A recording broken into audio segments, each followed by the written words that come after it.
नमस्कार दोस्तों, perfect success point में आपका हार्दिक स्वागत है। मैं बिजू मिश्रा। आज चैप्टर 2 केमिस्ट्री 9th की हम लोग सारे एमसीक्यू क्वेश्चन करेंगे। लगभग 60 प्लस एमसीक्यू हम लोग करेंगे।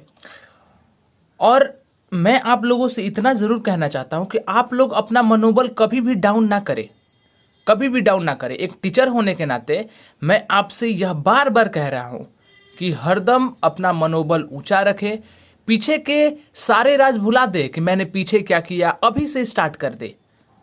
जो आप अभी से स्टार्ट करेंगे और अभी से निरंतरता अगर आप में बनी रहेगी तो आप सक्सेस जरूर होंगे। छोड़ दीजिए कौन क्या कहता है, कौन क्या नहीं कहता है, मत मतलब रखिए।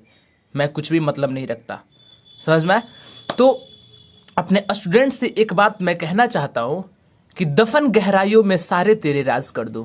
एक टीचर होने के नाते दफन गहराइयों में सारे तेरे राज कर दूं, तेरी बिगड़ी हुई तान को एक सुरीली साज कर दूं। आकल बैठ मेरे पास, तुझे अपने हाथों से संवारूं और तुझे आज कर दूं। और इन्हीं पंक्ति के साथ हम लोग आज का चैप्टर स्टार्ट करते हैं। आइए दोस्तों, देखते हैं कि आज कितने बच्चे जो है वह 63 क्वेश्चन लगभग है, इसमें से 60 प्लस कौन से बच्चे कर पाते हैं। सभी क्वेश्चन मेरे पढ़ाए हुए में से है, सभी एनसीईआरटी के क्वेश्चन है। एनसीईआरटी से इससे अलग क्वेश्चन नहीं आएंगे, इतना आप गारंटी रखिएगा। आप एनसीईआरटी बुक निकाल के इससे अलग क्वेश्चन ढूंढ लीजिएगा, आपको नहीं मिलेगा। आइए हम लोग देखते हैं अब कि सबसे पहला क्वेश्चन स्टार्ट कीजिए। बालू क्या है? मैं आपको 3 सेकंड का टाइम दूंगा हर क्वेश्चन पे। आप 3 सेकंड के टाइम में आप अपना आंसर देंगे या पॉज कीजिएगा, पॉज करके आंसर देके फिर चालू करके देखिएगा आपका आंसर सही है कि नहीं। आप जरूर कमेंट बॉक्स में लिखिएगा आपका कितना आंसर सही है। कभी भी यह बच्चा कभी भी देखे वीडियो, कोई बच्चा 1 साल बाद देखेगा, कोई 6 महीना बाद देखेगा, कभी भी देखे, वह कमेंट बॉक्स में ज़रूर लिखे कि मैंने इतना सही किया और मैंने जो क्वेश्चन निकाला है वह कितना आपके लिए कारगर साबित होगा। समझ में? चलिए स्टार्ट करते हैं, देखते हैं। बालू क्या है? तत्व है, यौगिक है, मिश्रण है, इनमें से कोई नहीं। तो बालू जो है वह एक प्रकार का, आप अच्छे से जानते हैं कि बालू एक प्रकार का यौगिक है, SiO2 जिसका सूत्र होता है, इसलिए यह यौगिक है। वायु कैसा मिश्रण है? वायु मिश्रण है, लेकिन कैसा है? विषमांग मिश्रण है कि समांग मिश्रण है? कुछ कहा नहीं जा सकता कि नन ऑफ दिस, इनमें से कोई नहीं। तो वायु जो है आप अच्छे से जानते हैं कि वायु समांग मिश्रण है। मैंने बहुत अच्छे से पढ़ा है कि वायु एक समांग मिश्रण, चारों तरफ समान रूप से फैला हुआ है। कुहासा कैसा मिश्रण है? समांग मिश्रण है, विषमांग मिश्रण है, कुछ कहा नहीं जा सकता, नन ऑफ दिस। बताइए कुहासा जो है वह कैसा मिश्रण है? तो कुहासा जो है वह एक प्रकार का विषमांग मिश्रण है। समझ में? कुहासा एक प्रकार का विषमांग मिश्रण है, मैंने पढ़ा दिया है। आप मेरे पीछे के वीडियो को अच्छे से देखिए। परफेक्ट सक्सेस पॉइंट आप सर्च कीजिए या science by Biju Mishra search कीजिए, आपको पूरा प्लेलिस्ट आ जाएगा। उसी में पूरा वीडियो मेरा पड़ा हुआ है। हम लोग 9th और 10th दोनों साइंस बहुत अच्छे से कंप्लीट करेंगे, यहाँ आपको बहुत अच्छे से कंप्लीट करवाया जाएगा। आप देखिए, कुहासा विषमांग है। जल क्या है? तत्व है कि यौगिक है कि मिश्रण है कि इनमें से कोई नहीं? जल बताइए क्या है? तो जल एक प्रकार का यौगिक है, क्योंकि H2O इसका फॉर्मूला होता है, जितना भी फॉर्मूला होता है यौगिक होता है। समांगी मिश्रण होते हैं। समांगी मिश्रण क्या होते हैं? शुद्ध पदार्थ होते हैं कि अशुद्ध पदार्थ, ना शुद्ध ना अशुद्ध, दोनों A और B दोनों, यानी कि शुद्ध और अशुद्ध दोनों। समांगी क्या होते हैं बताइए? तो समांगी अशुद्ध पदार्थ होते हैं। मैंने बताया था कि शुद्ध पदार्थ में तत्व यौगिक आ जाते हैं, अशुद्ध पदार्थ में मिश्रण आ जाते हैं, और मिश्रण में समांगी और विषमांगी मिश्रण आता है, यानी कि अशुद्ध पदार्थ है समांगी मिश्रण। चीनी का सूत्र क्या है बताइए? पहला ऑप्शन ये रहा, दूसरा ऑप्शन आपके सामने ये रहा। अच्छे से देखिए, पॉज कीजिए, आंसर दीजिए। तीसरा आंसर ये रहा, चौथा आंसर ये रहा, इनमें से कोई नहीं। तो चीनी का सूत्र होता है, आप अच्छे से जानते हैं कि C12H22O11 चीनी का यह सूत्र होता है।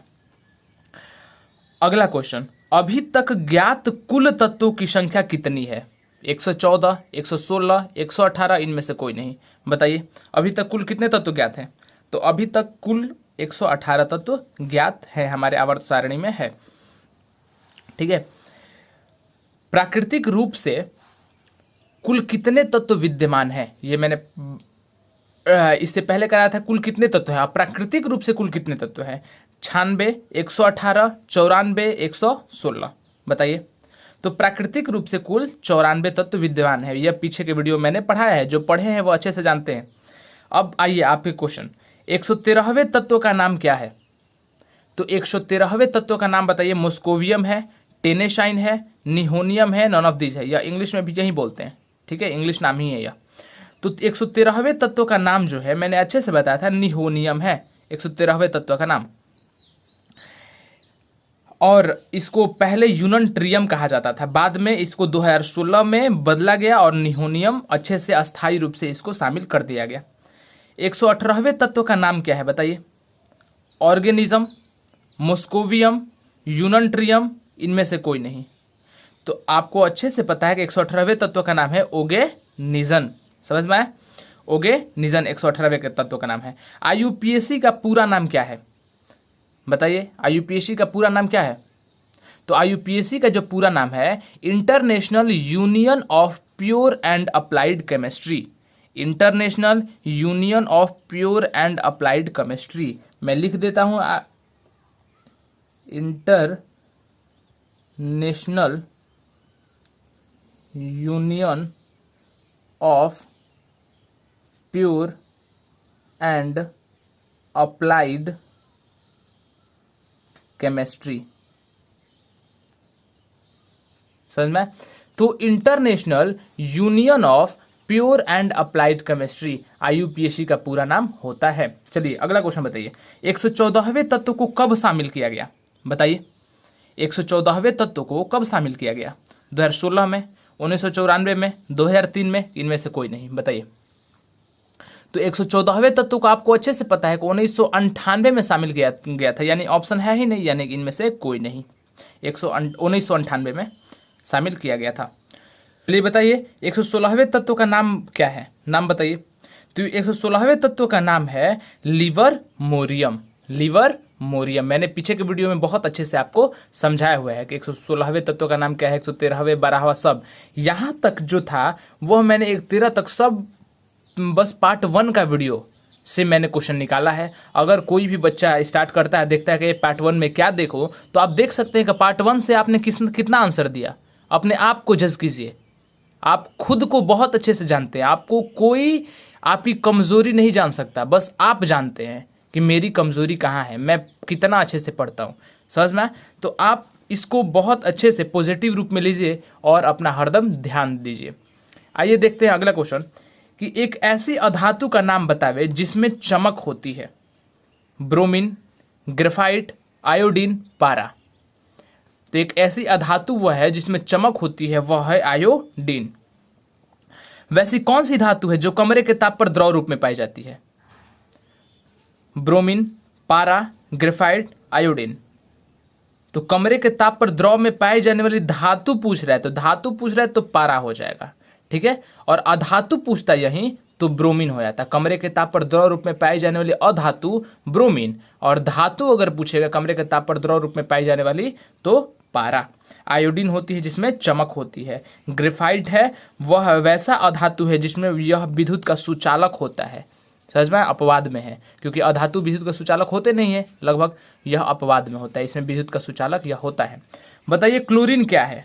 अधातु, धातु, अधातु अभी तक ज्ञात नहीं है क्लोरीन क्या है, कि इनमें से कोई नहीं, बताइए।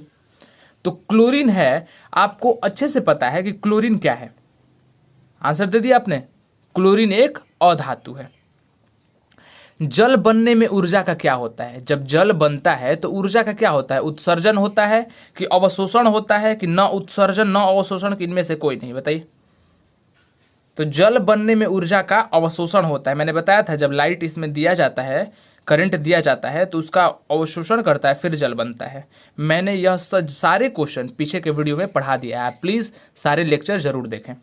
अगला क्वेश्चन देखिए, कार्बन डाइऑक्साइड में इसके अवयवी तत्वों के भार का अनुपात क्या होता है? यह भी मैंने बहुत अच्छे से बताया है कि अगर भार का अनुपात बताया जाए कि कार्बन डाइऑक्साइड है, इसका फॉर्मूला क्या होता है? CO2। अब CO2 में इसके अवयवी तत्व मतलब C और O का भार का अनुपात बताइए क्या है इनमें से? आपने आंसर दे दिया, अब मैं बता रहा हूं। कार्बन का भार कितना होता है? कार्बन का भार 12 होता है क्योंकि इसका परमाणु संख्या 6 होता है, इसका दुगना। अब ऑक्सीजन का भार कितना होता है? 16, 16 दूनी का 32, 4 3 12, 4 8 32, यानी कि 3:8। तो यानी इसका आंसर हो जाएगा सी, 3:8। अब हम लोग 19वां क्वेश्चन देखते हैं। आइए देखिए, यौगिक के द्रवणांक और क्वथनांक होते हैं, बताइए। निश्चित होते हैं, अनिश्चित होते हैं, कि निश्चित और अनिश्चित दोनों होते हैं, ए और बी दोनों, कि इनमें से कोई नहीं? तो मैंने पीछे के वीडियो में पढ़ाया है कि यौगिक के द्रवणांक और क्वथनांक निश्चित होते हैं, समझ में? मिश्रण के अनिश्चित होते हैं। पोटेशियम नाइट्रेट का सूत्र बताइए। KNO2, KNO3, K2NO3, इनमें से कोई नहीं। जब मैंने बताया था कि बारूद किससे मिलकर बना रहता है, तो उसी में मैंने बताया था कि पोटेशियम नाइट्रेट का सूत्र होता है KNO3। पोटेशियम नाइट्रेट को सोरा भी कहते हैं, समझ में? मिश्रण के बनने में ऊर्जा का प्रायः क्या होता है? मिश्रण जब बनता है तो ऊर्जा क्या होता है? अवशोषण होता है, उत्सर्जन होता है, अवशोषण उत्सर्जन दोनों होता है, कि इनमें से कुछ नहीं होता? तो जब मिश्रण बनता है तो ना उत्सर्जन होता है ना अवशोषण होता है, यानी कि कुछ नहीं होता है। कैसे? जब बालू और जल को मिलाते हैं तो आप देखते हैं कि एनर्जी निकलता है, या मिश्रण बोल रहे हैं, बालू और ऐसे कुछ कंकड़ उंकड़ मिला दीजिए, आप देखिए क्या उसमें उत्सर्जन अवशोषण कुछ होगा? ऊर्जा नहीं होगा, कुछ नहीं होता है। दूध क्या है? तत्व है, यौगिक है, मिश्रण है, कोई नहीं है? बताइए, आंसर दीजिए। आप आज देख लीजिए कि आपका क्या 63 में से 60+ क्वेश्चन सही है? 60 क्वेश्चन सही है? अगर 60 सही है तो आप रियल में ग्रुप डी हो या कोई भी एग्जाम हो जिसमें साइंस आता है, आप उसमें क्वालिफाई करेंगे निश्चित रूप से। 90% क्वेश्चन आप सही करके आएंगे। आप बताइए आज दूध क्या है? दूध एक मिश्रण है, अच्छे से जानते हैं। इसमें वसा वसा बहुत चीज घुला रहता है, विटामिन वसा बहुत चीज। प्रयोगशाला में रक्त और मूत्र की जांच में कौन सी विधि का प्रयोग होता है? अगर रक्त और मूत्र की जांच करना है तो कौन सी विधि का प्रयोग होगा? फिल्टरेशन, सेडिमेंटेशन, सेंट्रीफ्यूगेशन, इनमें से कोई नहीं। अब आप बोलेंगे कि ये तो लिख दिया है इंग्लिश में। क्वेश्चन बाबू ऐसे ही आ जाता है एग्जाम में, मैंने देखा है कि वहां पे ऐसे ही दे देगा, फिल्टरेशन, सेडिमेंटेशन, सेंट्रीफ्यूगेशन। अब आप आंसर लगाइए, आपको पता होना चाहिए दोनों। इसीलिए मैं जब दोनों लैंग्वेज लिखता हूं तो आप कुछ कुछ याद करते चलिए, एग्जाम में बहुत काम देगा। तो प्रयोगशाला में रक्त और मूत्र की जांच में सेंट्रीफ्यूगेशन, इसे अपकेंद्रीकरण कहते हैं, समझ में? इसे सेडिमेंटेशन किसे कहते हैं? थिराना को कहते हैं सेडिमेंटेशन। देखिए मैं भी कुछ कुछ इंग्लिश जानने लगा हूं। आइए 24 देखते हैं। रवाकरण विधि से कॉपर सल्फेट को रवे के रूप में प्राप्त करने के लिए, क्रिस्टल के रूप में प्राप्त करने का, रवाकरण मतलब क्रिस्टलाइजेशन। तो रवाकरण विधि से कॉपर सल्फेट को रवे के रूप में या क्रिस्टल के रूप में प्राप्त करने के लिए विलयन को कौन सी अवस्था तक गर्म करेंगे? असंतृप्त अनसेचुरेटेड, संतृप्त सेचुरेटेड, अति संतृप्त सुपर सेचुरेटेड, इनमें से कोई नहीं? बताइए। तो आपको मैंने बहुत अच्छे से पता है कि अगर क्रिस्टलाइजेशन विधि में जब हम लोग को क्रिस्टल प्राप्त करना रहता था, उसको गर्म करते थे और संतृप्त करते रहते थे, करते करते जब तक गर्म करते करते संतृप्त करेंगे। अब बताइए कि गर्म करके जब हम बहुत अच्छे से संतृप्त करते हैं, पूरा संतृप्त हो जाए, वैसे कंडीशन क्या कहते हैं? अति संतृप्त कहते हैं, क्योंकि गर्म करने पर संतृप्त की क्षमता और बढ़ जाती है, यानी कि अति संतृप्त अवस्था तक उसे गर्म करेंगे। आइए, जब दो द्रवों के क्वथनांक में अंतर 9 डिग्री सेल्सियस हो तो कौन सी विधि से द्रवों को अलग करेंगे? आसवन, प्रभाजी आसवन, वाष्पन, इनमें से कोई नहीं। जब दो द्रव के क्वथनांक में अंतर बस 9 डिग्री हो तो कौन सी विधि से अलग करेंगे? तो प्रभाजी आसवन विधि से अलग करेंगे। 10 डिग्री या 10 डिग्री से कम होता है तो उसे प्रभाजी आसवन विधि से अलग करते हैं। मेथेनॉल, मेथेनॉल और जल के मिश्रण को किस विधि से अलग करेंगे? श्रवण विधि से, प्रभाजी श्रवण, वाष्पन, इनमें से कोई नहीं। अब बताइए आप। तो आपको अच्छे से पता है कि मेथेनॉल का 65 डिग्री सेल्सियस क्वथनांक बॉइलिंग पॉइंट होता है, मैंने बताया था, और जल का 100 डिग्री सेल्सियस। अब आप देखिए अंतर, देखिए दोनों में कितना है? 25 डिग्री सेल्सियस से अधिक है कि नहीं है? अधिक है। 25 डिग्री सेल्सियस या इससे अधिक होना चाहिए, तो इससे अधिक है, यानी कि जब इससे अधिक हो तो आसवन विधि, और आसवन विधि को ही श्रवण विधि कहते हैं, यानी कि ए ऑप्शन सही है 26 का। अब बताइए क्रोमेटोग्राफी का आविष्कार किसने किया? दीजिए आंसर। जो लोगों ने मेरे वीडियो का आंसर नहीं दिया है, वीडियो नहीं देखा है, वो लोग इसका आंसर दीजिए। क्रोमेटोग्राफी का आविष्कार किसने किया है? तो क्रोमेटोग्राफी का आविष्कार किया है, मैंने बहुत अच्छे से अपने वीडियो में पढ़ा है कि मिखेल स्वेट ने। इंग्लिश में इसको बोलते हैं MIKHAIL, मिखेल स्वेट।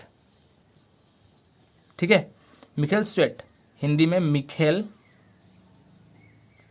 स्वेट यही कहते हैं इसे। ठीक है, तो क्रोमेटोग्राफी का आविष्कार इसी ने किया है। अब अगला क्वेश्चन आपके सामने आता है, रक्त से नशीला पदार्थ पृथक करने में किस विधि का उपयोग होता है? रक्त से नशीला पदार्थ अगर अलग करेंगे तो अपकेंद्रीकरण से अलग होता है, समझ में? सेंट्रीफ्यूगेशन, वर्णलेखन, प्रभाजी श्रवण, इनमें से कोई नहीं। आप पहले आंसर दीजिए। आपने आंसर दे दिया, मैं बता रहा हूं अब।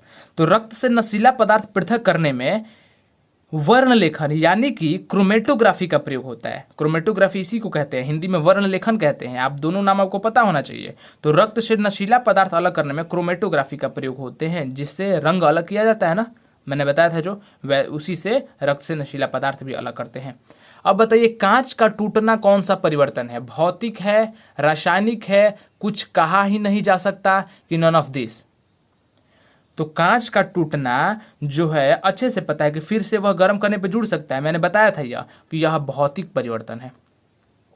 अब बताइए, बर्फ का पिघलना तथा बर्फ का जलना क्रमशः परिवर्तन है।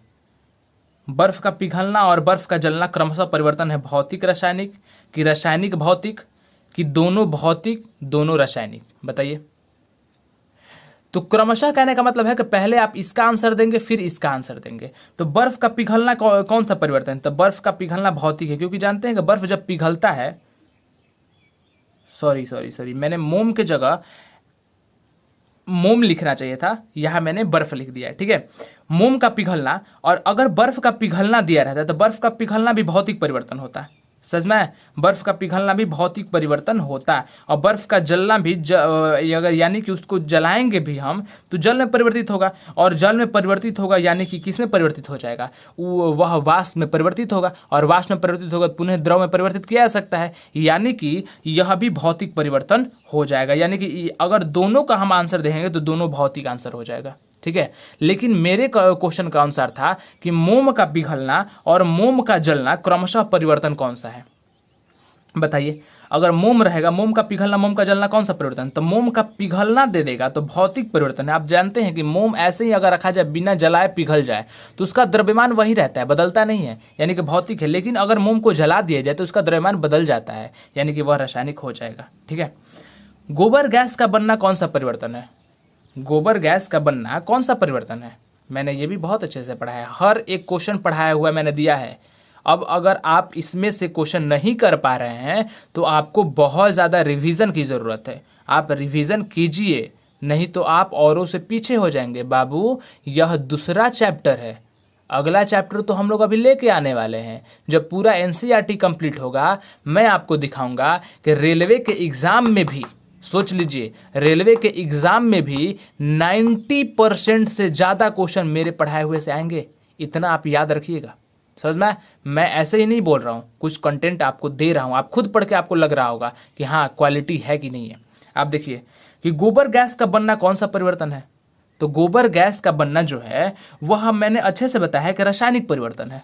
ठीक है, रासायनिक परिवर्तन वह परिवर्तन कहलाता है जो एक बार बदल जाए तो पुनः वापस न किया जाए। परिक्षेपण कण किसे कहते हैं?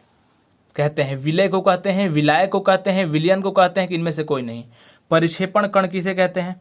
तो परिक्षेपण कण जो कहते हैं वह विलय को कहते हैं। जो मिलाया जाता है ना उसे परिक्षेपण कण या परिक्षेपण प्रवस्था भी इसे कहते हैं। परिक्षेपण माध्यम किसे कहते हैं? तो परिक्षेपण माध्यम जो होता है उस विलायक को कहा जाता है, जिसमें मिलाया जाता है उसे परिक्षेपण माध्यम कहा जाता है। आइए अगला क्वेश्चन हम लोग देखते हैं।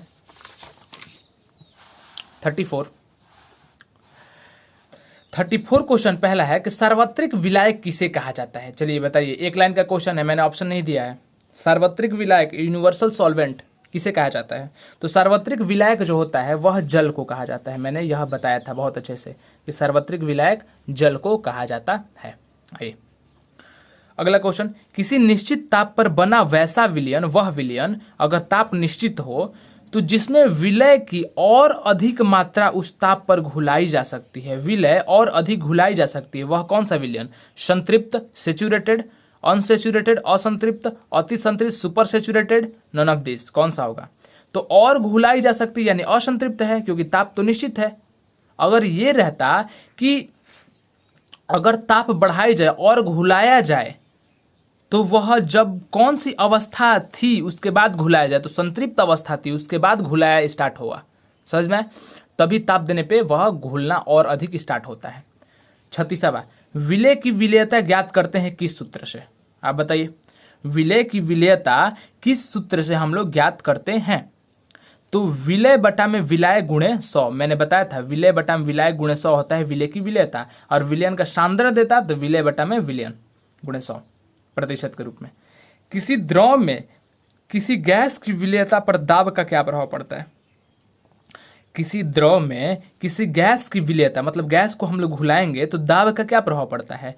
दाब का बहुत कम प्रभाव पड़ता है, दाब का बहुत अधिक प्रभाव पड़ता है, कभी कम कभी अधिक, कोई नहीं। तो दाब का बहुत अधिक प्रभाव पड़ता है। देखते हैं कि गैस को दबाएंगे, बहुत ज़्यादा दाब देंगे तो बहुत ज़्यादा घुल जाएगा, यानी कि दाब का बहुत अधिक प्रभाव पड़ता है गैस की विलेयता पर। आप देखेंगे सोडा वाटर में कार्बन डाइऑक्साइड घुलाया रहता है, आप जैसे ही खोलेंगे गैस के रूप में कार्बन डाइऑक्साइड बाहर निकलता है। आइए देखते हैं, किसी द्रव में ठोस पदार्थ की विलेयता पर दाब का क्या प्रभाव पड़ता है? ठोस पदार्थ की विलेयता पर। अब बताइए कि अगर दाब हम देंगे तो ठोस पदार्थ की विलेयता पर बहुत कम प्रभाव पड़ता है। मैंने बताया है अच्छे से कि यह तो ताप देने से बढ़ता है, तो ठोस पदार्थ की विलेयता ताप देने से उसका प्रभाव अधिक पड़ता है।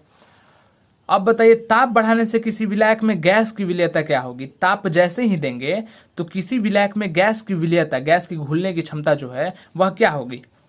वह घट जाती है, समझ में? वह घट जाती है गैस की विलेयता, क्योंकि जैसे ही टेम्परेचर देते हैं हम लोग, टेम्परेचर देते हैं तो गैस तो ऊपर उड़ने लगता है, वाष्प में बनने लगता है। घुलना तो बोला जाता है जो नीचे आके घुलता है, यानी कि घुलने की प्रक्रिया कम हो जाती है और यह वाष्प में बदलने लगता है।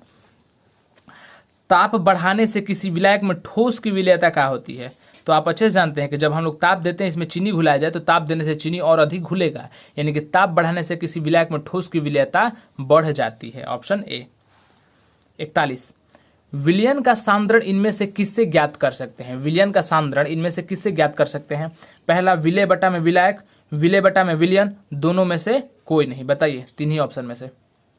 तो विलयन का सांद्रण ज्ञात करने के लिए विलय बटा में विलयन होता है। अब आप बोलेंगे कि कोई बच्चा ये भी मार देगा दोनों में से कोई नहीं, क्योंकि 100 होता है। बाबू 100 तभी होता है जब 100 से इसमें मल्टीप्लाई हो, वो प्रतिशत के रूप में होता है। अगर पूछा गया रहता है कि विलयन का सांद्रण प्रतिशत के रूप में हो ज्ञात करने के लिए क्या होता है, तो गुणे 100 करेंगे।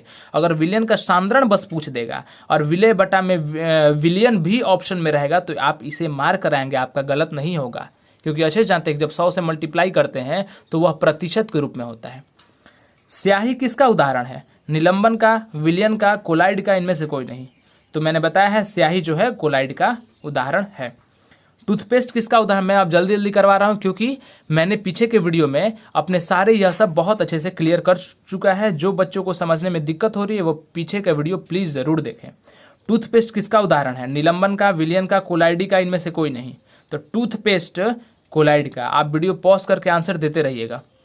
स्टार्च का विलयन क्या है? निलंबन है, विलयन है, कोलाइड है, इनमें से कोई नहीं। बताइए। तो स्टार्च का जो विलयन है यह एक कोलाइड है। कोलाइड के कण छन्ना पत्र को पार कर सकते हैं, पार नहीं कर सकते, दोनों माने पार कर सकते भी नहीं भी कर सकते, इनमें से कोई नहीं। तो कोलाइड के जो कण है वह छन्ना पत्र को पार कर सकते हैं, जैसे दूध को आप देखते हैं। इनमें से टिंडल प्रभाव कौन दिखाता है? निलंबन दिखाता है कि विलयन दिखाता है, कोलाइड दिखाता है? तो आप अच्छे से जानते हैं कि कोलाइड जो होता है टिंडल प्रभाव भी दिखाता है, ब्राउनी गति भी दिखाता है, वैद्युत कण संचलन भी दिखाता है, कोलाइड सब।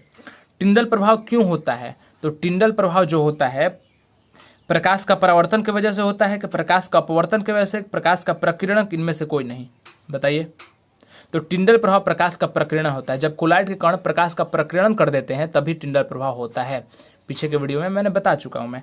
अब बताइए शेविंग क्रीम किसका उदाहरण है? चलिए बताइए, शेविंग क्रीम जो है किसका उदाहरण है? तो शेविंग क्रीम जो है वह आपका हो जाता है फोम का, द्रव में गैस। जब द्रव में गैस आता है, फोम, शेविंग क्रीम क्या होता है जो आप दाढ़ी बनाने के लिए यूज़ करते हैं, वो फोम है। आप नॉर्मली भाषा में भी कहते हैं कि फोम हो गया। तो शेविंग क्रीम जो होता है फोम का उदाहरण है, और फोम होता है द्रव में गैस। आइए अगला हम लोग देखते हैं, धुआं में परिक्षेपण माध्यम बतावे। धुआं में परिक्षेपण माध्यम क्या होता है? ठोस होता है, द्रव होता है, गैस होता है, इनमें से कोई नहीं। अब आप बताइए कि धुआं में परिक्षेपण माध्यम क्या होता है? तो धुआं में परिक्षेपण माध्यम क्या होता है? गैस। अब कैसे होता है धुआं में परिक्षेपण माध्यम गैस? क्योंकि अच्छे से जानते हैं कि धुआं जो है एरोसोल का उदाहरण है, मैंने बताया है पीछे के वीडियो में। और एरोसोल जो होता है वह गैस में द्रव होता है। गैस में जब द्रव मिलता है तब, और जिसमें मिलता है वह माध्यम होता है, और जो मिलता है वह परिक्षेपण कण होता है, परिक्षेपण प्रवस्था होता है। तो किसमें मिल रहा है? गैस में द्रव मिल रहा है, यानी कि गैस जो है परिक्षेपण माध्यम हो गया यहाँ पे। बादल में परिक्षेपण प्रवस्था बतावें। बादल में परिक्षेपण प्रवस्था क्या है? और क्वेश्चन ऐसे ही आएंगे, ठोस, द्रव, गैस, इनमें से कोई नहीं। तो मैंने अभी बताया कि बादल जो होता है वह, धुआं में मैंने बताया था कि गैस में ठोस, सॉरी मैं गलत ही बता दिया, गैस में ठोस, मैं यहाँ बादल समझ लिया था। तो गैस में ठोस यानी कि परिक्षेपण माध्यम गैसी है, गैसी में घुलता है, लेकिन परिक्षेपण प्रवस्था धुआं में पूछ देता तो आप यहाँ ठोस लगाते। बादल में परिक्षेपण प्रवस्था बताइए। तो बादल में परिक्षेपण प्रवस्था जो है, अब गैस में द्रव मिलता है तब बादल बनता है, तो यानी कि द्रव जो है परिक्षेपण प्रवस्था, जो मिलता है वह प्रवस्था होता है, और जिसमें मिलता है वह परिक्षेपण माध्यम होता है। पीछे के जस्ट इसके पीछे के वीडियो जो आपको डिस्क्रिप्शन में लिंक मिल जाएगा, उसी में मैंने यह सब अच्छे से पढ़ा है कि एरोसोल क्या है, सोल क्या है, परिक्षेपण माध्यम क्या है, परिक्षेपण प्रवस्था क्या है। आप अगर उसको एक बार देखेंगे आपको यह सब क्वेश्चन करने में दिक्कत नहीं होगी। मैग्नीशियम मिल्क, मैग्नीशियम मिल्क किसका उदाहरण है? जेल का, सोल का, फोम का, इनमें से कोई नहीं। तो मैंने बताया था कल कि मैग्नीशियम मिल्क जो होता है वह सोल का उदाहरण होता है। मैग्नीशियम मिल्क, कीचड़, यह सब सोल का उदाहरण है, यानी कि द्रव में जब ठोस मिल जाता है तभी कीचड़ बनता है। तो यानी कि मैग्नीशियम मिल्क, कीचड़, यह सब सोल का उदाहरण है, यानी कि द्रव में ठोस। मक्खन में परिक्षेपण प्रवस्था बताइए। तो मक्खन का परिक्षेपण प्रवस्था क्या है? ठोस है, द्रव है, गैस है, कोई नहीं। तो मैंने क्या बताया? परिक्षेपण प्रवस्था जो मिलता है आकर, तो आप जानते हैं कि ठोस में आके द्रव मिलता है तब परिक्षेपण मक्खन बनता है, आपको अच्छे से पता है। यानी कि परिक्षेपण प्रवस्था इसमें द्रव है, और परिक्षेपण माध्यम पूछता तो माध्यम इसमें ठोस रहता है, क्योंकि ठोस में आके द्रव मिलता है, तो जिसमें मिलता है वह माध्यम हो गया, और जो मिलता है वह प्रवस्था हो गया, द्रव। दूध किसका उदाहरण है? इमल्सन का, फोम का, एरोसोल का, कोई नहीं। तो दूध जो आप जानते हैं कि द्रव द्रव का मिक्सर है, यानी कि दूध जो है इमल्सन का उदाहरण है। ठीक है। अगर परिक्षेपण माध्यम द्रव हो, यानी कि द्रव में घोलना है, अब याद रखिएगा द्रव में घोलना है, परिक्षेपण माध्यम द्रव हो, परिक्षेपण कण ठोस हो, ठोस मिलेगा। अब एक एग्जांपल बताइए द्रव में ठोस का। तो मैंने बताया द्रव में जब ठोस मिलता है यानी कीचड़ हो जाता है, द्रव में ठोस। और कीचड़ किसका उदाहरण है? सोल का उदाहरण है, यानी कि इसका हो जाएगा सोल। कुहासा किसका उदाहरण है बताइए? सोल का, एरोसोल का, फोम का, इमल्सन। तो मैंने पहले उदाहरण बताया था कि कुहासा, कोहरा, बादल, यह सब एरोसोल का उदाहरण होता है। प्यूमिस क्या है? जो कि कल के क्वेश्चन में मैंने क्वेश्चन भी किया था नीचे शेयर जब किया था, तो प्यूमिस क्या है? तो बहुत सारे बच्चे इसका आंसर नहीं दे पाए थे। ठीक है। तो जो प्यूमिस है वह एक फोम है, समझ में? प्यूमिस क्या है? एक फोम है। अब यह फोम कैसा होता है? यह फोम जैसे स्पंज हो गया, यह सब फोम होता है, जो कि ठोस में गैस होती है। तो अब बताइए कि सर्वप्रथम तत्व शब्द का प्रयोग किसने किया? सर्वप्रथम तत्व शब्द का प्रयोग किसने किया था बताइए? रॉबर्ट बॉयल ने किया था, लवाइजिए ने किया था, कि दोनों ने मिलकर किया था, कि इनमें से कोई नहीं? तो सर्वप्रथम तत्व शब्द का प्रयोग रॉबर्ट बॉयल ने किया था 1661 में। 1661 में रॉबर्ट बॉयल ने किया था। अब बताइए अगला क्वेश्चन 58, सबसे पहले तत्व की परिभाषा को प्रयोग द्वारा प्रतिपादित किसने किया? परिभाषा को प्रयोग द्वारा इसने बताया, कि प्रयोग करके तब परिभाषा दिया कि तत्व जो होता है रासायनिक विधि से दो या दो से अधिक तत्वों में नहीं, दो या दो से अधिक पदार्थ में नहीं टूट सकता है। तो तत्व की परिभाषा सबसे पहले किसने किया प्रयोग द्वारा? एंटोनी लॉरेंट लवाइजिए जो कि लिखा है, रॉबर्ट बॉयल, दोनों, इनमें से कोई नहीं। तो परिभाषा जो दिया था वह लवाइजिए ने दिया था, समझ में? बोरोन क्या है? अब बताइए, धातु है, अधातु है, उपधातु है, इनमें से कोई नहीं? तो मैंने पढ़ाया है कि बोरोन जो होता है वह उपधातु होता है। बोरोन क्या होता है? उपधातु। बोरोन, सिलिकॉन, जर्मेनियम, ये सब उपधातु होता है बोरोन।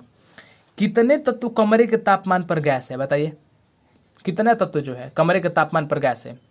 आप इसका आंसर दीजिए। तो 11 तत्व है कमरे के तापमान पर गैस है। अब हमको आंसर ये चाहिए, अपने अभी पॉज कीजिए, अपने कॉपी में ये लिखिए कि आपको पता है कि वह 11 गैस कौन कौन से हैं जो कमरे के ताप पर गैस है? 11 तत्व वह कौन कौन से हैं बताइए। तो मैं आपको बता दूं कि आप कॉपी पर लिख लीजिएगा कि 11 में जैसे निष्क्रिय gas helium, neon, argon, krypton, xenon, radon ये हो गया। फिर फ्लोरीन, क्लोरीन ये उसमें से ये हो गया। ऑक्सीजन, नाइट्रोजन, हाइड्रोजन ये हो गया। तो आपको मैं जुड़वा दूं, आप लिख लीजिए। अब देखिए 11 हो रहा है कि नहीं। Helium, neon, argon, krypton, xenon, radon, fluorine, chlorine, oxygen, nitrogen, hydrogen, यह सब गैस रूप में होती है कमरे के तापमान पर। यह वैसी तत्व है। अब बताइए, इनमें से किसकी गंध सड़े हुए अंडे जैसी होती है? हाइड्रोजन की, हाइड्रोजन सल्फाइड की, नाइट्रोजन की, इनमें से कोई नहीं। तो सड़े हुए अंडे जैसी गंध जो होती है वह हाइड्रोजन सल्फाइड की होती है। अब बताइए, कोलाइडी विलयन में कणों का टेढ़े मेढ़े मार्ग से गमन करना, टेढ़ा मेढ़ा मार्ग से जब गमन करते हैं तो वह क्या कहलाता है? टिंडल प्रभाव, ब्राउनी गति, पेल्टियर प्रभाव, या इनमें से कोई नहीं? मैंने बताया था वैसे गति ब्राउनी गति कहलाती है जब जिगजैग मोशन होता है, टेढ़ी मेढ़ी मार्ग से गमन होता है। निम्नलिखित में से कौन टिंडल प्रभाव को प्रदर्शित करता है? आज का लास्ट क्वेश्चन और बहुत आसान क्वेश्चन। कौन टिंडल प्रभाव को प्रदर्शित करता है? नमक का विलयन, दूध, सोडियम कार्बोनेट, स्टार्च का विलयन। तो आपको अच्छे से पता है कि टिंडल प्रभाव जो है वह कोलाइडी प्रदर्शित करता है। आप चारों में से देख लीजिए कौन कोलाइडी विलयन है। तो स्टार्च का विलयन, दूध, स्याही, यह सब होता है कोलाइडी, यानी कि स्टार्च का विलयन टिंडल प्रभाव प्रदर्शित करेगा।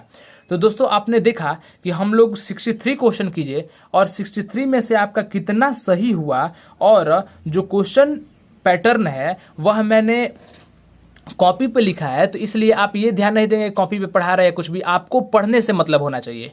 जो मेरे पास सुविधा उपलब्ध है मैं उससे आपको अच्छे से पढ़ा रहा हूँ। आप कमेंट बॉक्स में यह लिखिए कि मेरे पढ़ाए हुए से कितना आप लोग सही कर पाए और कितना आप लोगों ने सही आंसर दिया। समझ में? फिर कल के पार्ट में हम लोग अगला चैप्टर स्टार्ट करेंगे, परमाणु और अणु, और बहुत विस्तार से फिर पढ़ेंगे और हर चैप्टर के लास्ट में एमसीक्यू सारे क्वेश्चन करेंगे। ऐसे आपका हर एमसीक्यू भी क्लियर होगा और आपका अच्छे से कॉन्सेप्ट भी क्लियर होगा। आप लोगों ने इतना सुनहरा टाइम दिया, इसके लिए बहुत बहुत धन्यवाद।